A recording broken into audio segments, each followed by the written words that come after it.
Hey everybody, it's the Board Game Blogger. Today I'm here to review 1989.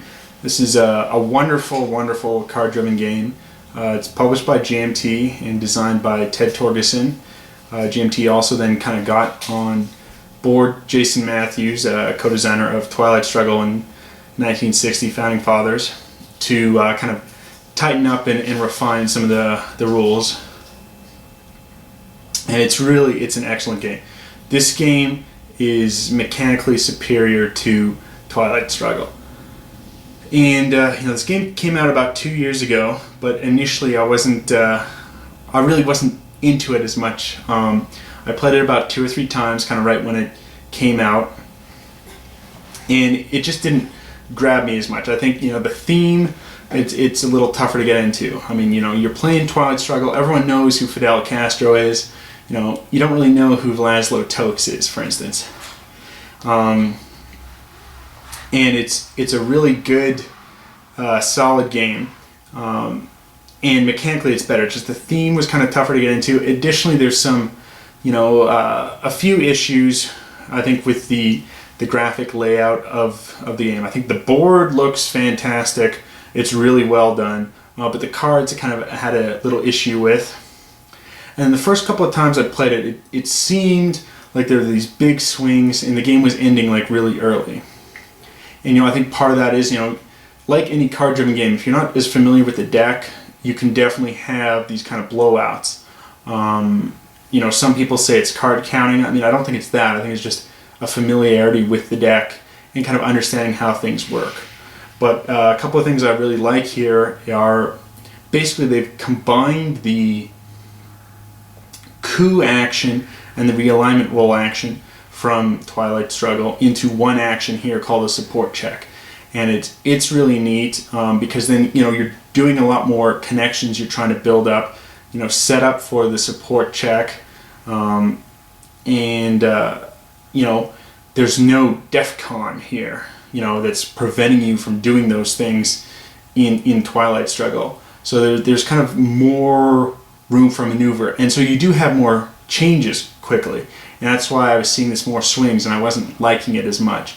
But I've gotten back into it. I've played it about 8 or 9 times now, and I really like it. I think mechanically it's better because in addition to the kind of mechanic I've described, you have each city here, and it has basically who's most prominent in that city. So you've got like a bureaucrat city, where the capital is. You've got an elite city, you've got worker cities, you've got farmer cities, you've got student spaces, intellectual spaces. And it makes sense thematically, like the intellectuals are connected to the school.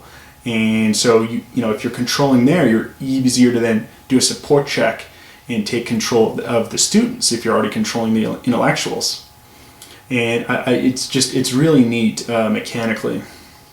You've also got the Hannibal We the People style struggles. So when scoring happens, you don't just kind of look at the board. You're then kind of dealt out cards that are kind of in the vein of the We the People battle mechanic, how that would work based on the number of cities you're controlling in a country. So it's definitely advantageous to control a lot more than your opponent. You'll most likely win. But it then goes down into the battle. And one thing I kind of didn't like about We the People, and I think Washington's War is superior to this, is because that would really kind of drag you out of the game because you're doing battles, maybe 3 or 4 times a turn, and that can really slow down the game. That's not going to happen that much here because it's only when a scoring card's played. And for instance, in the first early war, there's only 2 scoring cards. So in the first 3 turns of the game, odds are, you're only going to be playing 2 of these scoring cards. So it's not so much that it drags you out of the game. Also, like another issue I had with the We the People battle mechanic is, you could just get an unlucky draw. You could have a huge advantageous card size, but if, you just didn't draw any double envelopments, you play 1 card, you lose initiative, and then your opponent plays the double envelopment, you're done. Here, that's not going to happen as likely because if you have a big card advantage, you're also going to have a lot of these leader cards. So if, for instance, when a battle power struggle happens, and let's say you're controlling a worker space, you're going to have a worker leader card, which can be played as a wild against any of the other suited cards, which I think is really neat and kind of gets rid of that. Maybe if you're not controlling the right cards, and someone can still kind of slip in and win, but it's not as likely. I think it's a neat way to mitigate it, having these leader cards act as wilds. The cards are nice. You've got cards that are, they have the, if I can show you here, you've got a little bit of flavor text under the picture and then the name of the card and the action. If it's got an asterisk, it's removed from the deck, basically if it's played once. So I like that. You've got some flavor text, not a lot. They could have done more, but I like the fact there's something. And then there's really good card notes here in the rule book. The very substantial, sufficient card notes. One thing I did not like though is you can see here this is a Democrat event and this is a communist event, and it's just the same star symbol, just with a different color. Neutral event is same the star with a gray color. And I really don't like that. That's, excuse me, if you're colorblind or something, that's tough to see. And I don't like that graphic design. They could have had, like they have on the chits, like a different logo for each power. Would have been a lot easier, quicker to just visually see who this card benefits, who's the event for. And it's too bad they didn't do that. Additionally, you have, as you're moving through the early year, the middle year, and the late year, it's like moving in color here. I wish they had some kind of more drastic effect. I know those can sound like minor complaints, but I think it's a big thing, especially if you're color blind, to just quickly see who this event benefits when you're looking for something. You don't want to make that kind of mistake, and it would have, I think, had a better feel to it. Regarding the rule book's well written. There's a table of contents. There's no index at the back, which is unfortunate, but you only have 13 pages of rules, and the rest are kind of card notes and a sample of play. And I really like that. It's an excellent sample of play. It's really important in these more kind of complex games to just kind of see and understand how the game flows if you're not having anyone teach it to you. So there's really an excellent sample play through a full turn here in the book. It's excellent. Card notes are good. I think the rule book is pretty clear, pretty easy to see where things are at. It's just unfortunate that there's no index. Again, it's not a 30-40 page rule book, so I guess you can give them a little bit more slack not having an index, but it's too bad that it's not on there. Player aids are good. One side of the player aid is kind of the card manifest, sort of explaining the card, the ops value, who it benefits, and when it's coming out. So that's helpful, especially if you're just learning the game, to see, okay, where are my events more stacked? What have I seen out there? And then the other side of the player aid's pretty good. Explains the turn sequence, how support checks and power struggles work, how the Tiananmen Square, which is kind of the space race equivalent from Twilight Struggle, how that works. One thing I wish was better and was put in here was just how general placing in strength points works. When you're placing down your control markers, because just like in Twilight Struggle, if your opponent's already controlling a city, it's going to be more costly to do than if no one has control there. And that's not on the player aid. I mean, maybe the designers just thought, oh, this is just such a simple rule, and they assume you've already played Twilight Struggle. But I can definitely see people, forgetting that rule if they haven't played either game in a while, or if you haven't even played Twilight Struggle and you're just coming in here.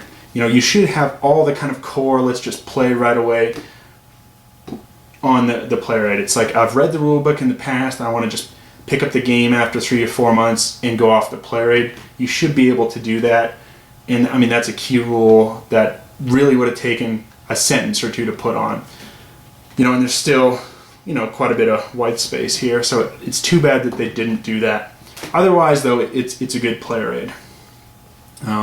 I really like this game. It's fantastic. It's mechanically superior to Twilight Struggle, and Twilight Struggle is the #1 game on BGG, and this doesn't even break the top 150. And I think the main reason is just kind of the theme.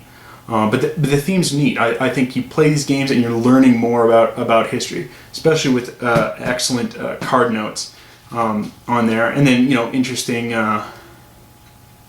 if short, flavor text on the cards. But I'm sure you want to see kind of how the game plays, so let's take a look at it now. So this is the board on setup. There's actually quite a lot of info here on the board. It's really nice. So up at the top here, we've got the turn track and the action round track, sort of, whose turn it is to play a phasing card and where we are in the area. We have over here kind of a legend explaining different symbols on the board. There's student spaces, bureaucrat spaces, and so on. So for instance here, Warsaw, here's it's the capital, it's a bureaucrat space. So as I mentioned before, there's kind of leader cards that are kind of wild.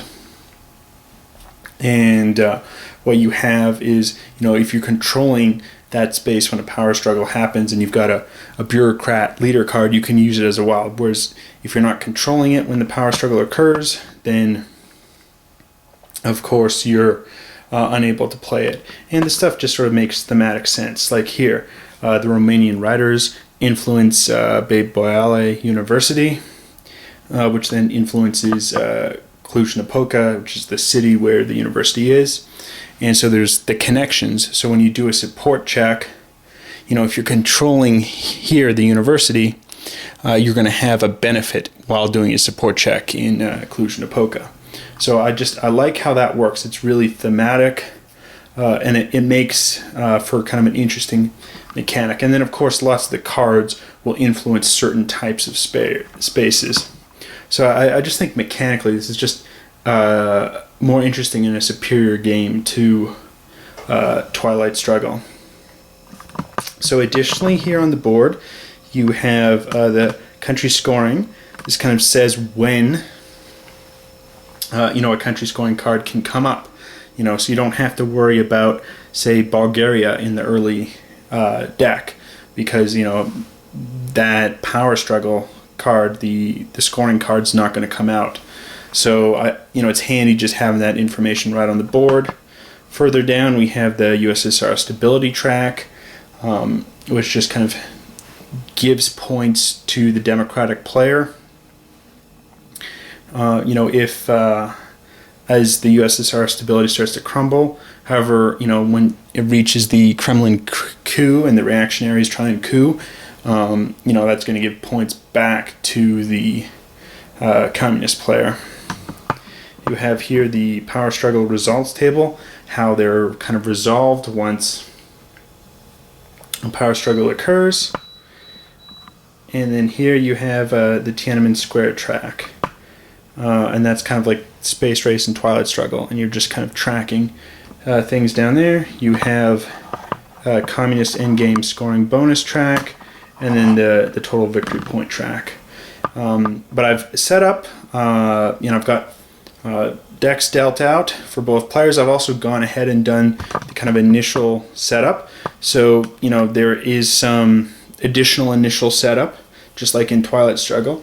What I like here, and I think it's better, is first the communist player goes, then the Democrat goes, then the communist, then the Democrat, then the communist. Whereas Twilight Struggle, it's all one and then all the other. So I find that's a little more interesting. It kind of creates for more variables. And of course you do that setup after looking at your hand, so it's going to be different each time, kind of based on the kind of cards you've got in your hand when you're deciding that type of thing. So that's just how it's set up. So why don't we go ahead and start playing. So we've got the communist player. This is their deck. So we have events that are Democrat. That is, if you play it for the ops, the event will trigger. So here, if for instance the communist player chose to play this, they're going to get 2 ops to use, but then the Democrat gets to place 4 democratic strength points in intellectual spaces, no more than 2 per space. Now the communist player does have the Hungary Scoring card, so they want to be cognizant of that right now. They're not controlling a single space in Hungary, just the Democrat player is, so they're going to have to do something before this card's played. It says here, may not be held. You're able to hold one card into your next round, because we've dealt 8 cards and there's 7 action rounds. Additionally, we're able to kind of get rid of one card on Tiananmen Square, but that's not going to deal with all the issues. And then of course you've got, here, it's kind of tough to tell. This is a Democrat event and this is a communist event. I really wish there were distinct symbols. Whereas as you can see here on the actual chits themselves, the Democrat has this V for victory symbol, and the communist has the hammer and sickle. And I kind of wish they'd done that also for these events, then maybe just have the neutral gray star up for a neutral event. So the communist player is going to choose to go first. They're going to play this Dash for the West card. So it is a Democrat event, so the event will trigger, and the communist player decides how it triggers, who's going to trigger it first, if the event triggers first or if the ops. So they're going to have the event trigger first. So this is roll a die. If the die roll exceeds the number of communist controlled spaces in East Germany, +1 victory point, and select any democratic event with an asterisk from the discard pile. The event on that card occurs immediately. So it's a very good move to play initially because there's nothing in the discard pile. So it really doesn't hurt them as much. It's going to give them a victory point, obviously, because there's no communist controlled spaces. So we'll just play it. We don't even need to roll the die because it's going to exceed the number of communist controlled spaces, and the Democratic player gets one. And now there's an asterisk here, which means the event's triggered and it's removed from the game. It's not like some where they're going to go back in the deck. And now there's 3 ops here for the communist player to go with. And they know, of course, that Hungary is up for grabs. Now, in order to place strength points in the control markers here, you have to be adjacent to an area. So for instance, the communist player just can't suddenly put strength points into the Hungarian riders because it's not connected to a spot where they currently have support. But what they're going to choose to do here is they're going to put 2 support here into this spot, and they're going to put 1 down into here. They know Hungary is going to be coming up soon. So could Poland as well, but right now they're even. They both control 1 with the Democrat and the communist controlling 1. As you can see, you're going to have the solid color face up just to quickly denote control, and you're going to have like the white and then your logo outline if you're not fully controlling, but you have a presence in there. Just a quick visual check of the board. And again, I really like the graphic layout of the board. It's just the cards that I'm not quite as much of a fan as the graphic layout about. And now it's the Democrat player's turn. They're going to play this event, Sojas. It's +1 victory point, and then place sufficient Democrat support in any minority space for control. Additionally, it then allows for the next event on the USSR stability track. So this will go down 1. They'll get another victory point, and they're able to gain sufficient control for a minority space. And so a minority space is, for instance, this here is a minority space. So there's a couple in the game. There's not many. They're, I believe, both here in Romania, and then there's one here in Bulgaria. So the Democrat here is going to choose to place and get 4 support. And then this again has the asterisk, so it's kind of a one-time use card. There's also an event that'll pop out just to kind of show you've played it. We just kind of move down on the stability track. So now it goes back to the communist player, and they'll choose a card to play. And they're going to, they got kind of a bad hand here. They're going to choose to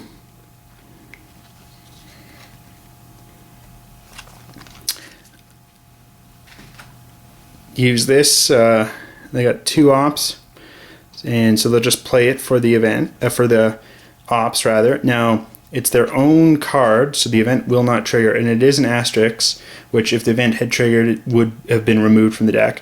They're going to just play it for the normal 2 ops, and they're going to put 2 more ops here.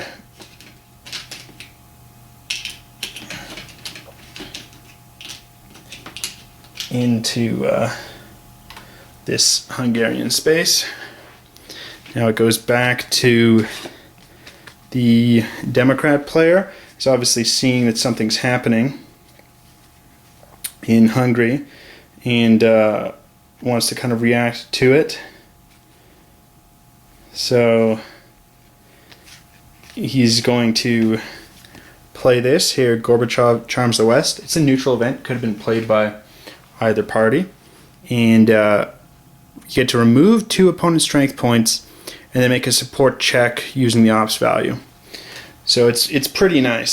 So they're going to remove 2 support of the communist there, and then gets to make a support check here. We can pick anywhere kind of in the using that card, but because he controls Budapest and it's going into that spot, he's going to get a +1 kind of bonus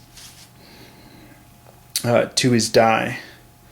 So we have the high value 4-op card, and again, this isn't going to get removed because there's no asterisk. It'll go back into the deck to be reshuffled. So we have 4 ops currently, +1 with the Budapest connection, and we'll roll the die, and anything that exceeds double the stability value, and so here it's 3 is the stability value, and we're already sitting at 5, so it's a good chance we're going to change something here. So we'll roll the die, we roll a 1, so it's only 6, and that's exactly the stability value, so nothing happens. If, for instance, however, we'd rolled a 4, and so we're exceeding the value by 3, we got a total of 9 versus that's the 4 from the card, 4 from the die roll, and 1 from Budapest, versus the stability value of 6 for the support check, because it's 2 times the printed number here. It would have been a net 3, and it would have removed all 3 of the communist support. But of course that didn't happen. Now it goes back to the communist player.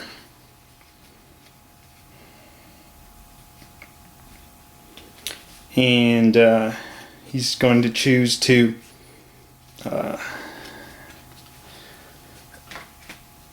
space race this card. It's a powerful 2 ops card, and would have given 4 democratic strength points in the intelligence.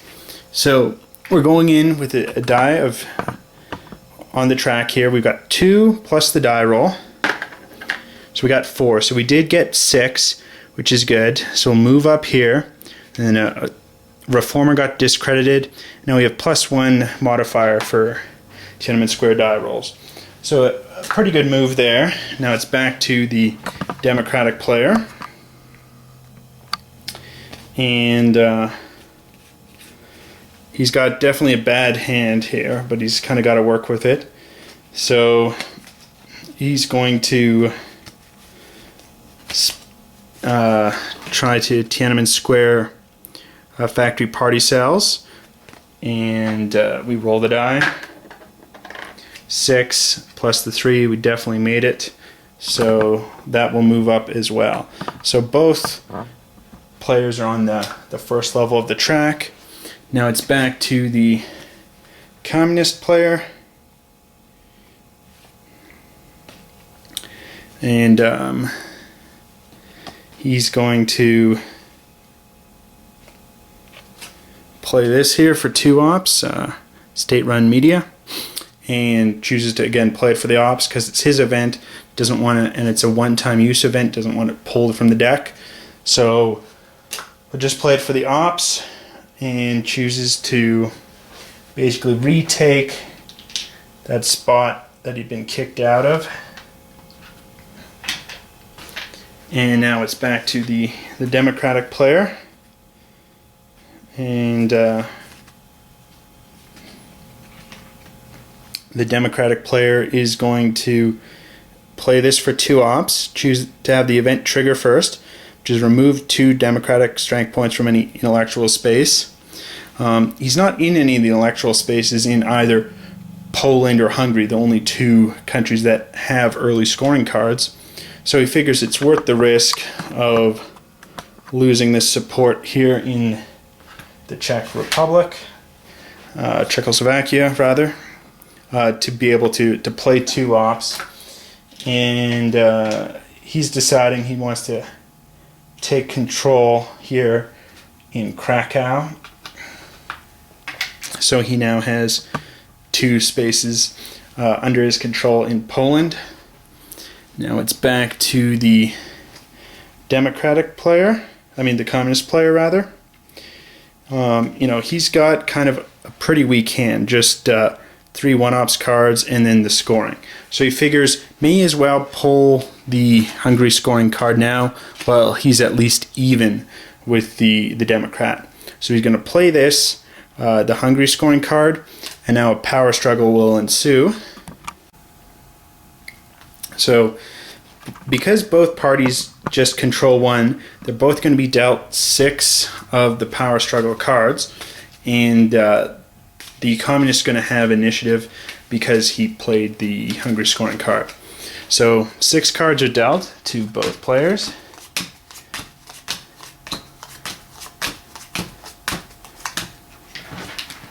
And they'll go into each other's hands respectively. So the communist's hand has an elite leader. Unfortunately, he doesn't actually control the elite space. The only space he's controlling is the worker space. So he's got a couple here. He's going to choose to start with a strike.